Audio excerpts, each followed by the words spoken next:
Goeiedag, baie welkom by Woordspieël. Soos wat ons verder ook deur Levitikus reis, trek ons by Levitikus hoofstuk 12.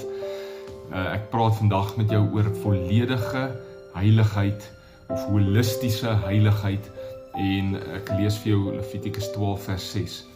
As die tyd van reiniging vir 'n seun of 'n dogter verby is, moet die vrou 'n jaar oud lam as brandoffer en 'n jong duif of tortelduif as 'n suiweringsoffer bring. Sy moet haar offers na die priester by die ingang van die tent van ontmoeting bring. So in hierdie hele hoofstuk gee Moses instruksies vir die reinigingsproses wat 'n vrou moet volg na die geboorte van 'n kind en dan ook daardie kind se toewyding wat volg. En ons weet dat Maria hierdie gebruik onderhou het toe sy in Lukas 2, daar wat ons lees van Lukas 2, waar sy Jesus na die tempel toe gevat het, dat sy hierdie offers gebring het, Jesus ook toegewy het daarso, omdat hy haar eersgebore seun was. Maar weer eens met hierdie geval, soos met baie van die reëls en die instruksies wat ons van lees hier in Levitikus, weet ons dat wat ons eet en die geboorte van 'n kind byvoorbeeld, soos in hierdie geval, of dit waaraan ek vat, my nie geestelik onrein kan maak nie. Hierdie maatreëls het baie meer te doen met God wat sy volk wil leer rondom higiëne en om higiënies skoon te leef. Onthou, dit was mense wat nie al die kennis en inligting gehad het wat ons vandag het nie. Tog sien ek dat dit alles onder die dekmantel van heiligheid gegooi word.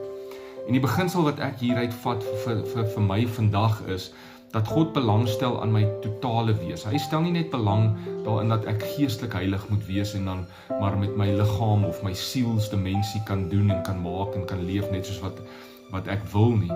Alles is vir God belangrik en hy wil hê elke aspek van my lewe moet heilig wees en in lyn met sy wil wees. So, ek kan nie met my liggaam net doen wat ek wil nie. Ek kan nie onheilig leef in my liggaam en dink dit gaan nie my totale wese negatief beïnvloed nie. Ek kan nie iets doen wat emosioneel negatief is, byvoorbeeld na goeders kyk of na goed luister, wat nie in God se wil is nie, en dink dit gaan nie my totale wese negatief beïnvloed nie. My gesondheid, my higiëne, my emosionele stand, my verhoudings, en dan natuurlik my geestelike welstand, vorm alles 'n geheel. Ons kan dit nie in kompartemente opdeel. Ons kan nie ons lewens in kompartemente opdeel en sê hierdie is heilig, hierdie is maar net sekulêr nie. Alles val onder die dekmantel van heiligheid. God wil al die aspekte gesond en skoon voor hom bring en voor hom hê. En hy gee vir my instruksies en leiding oor hoe om dit te doen. En ek moet dit net gehoorsaam. Kom ons bid saam.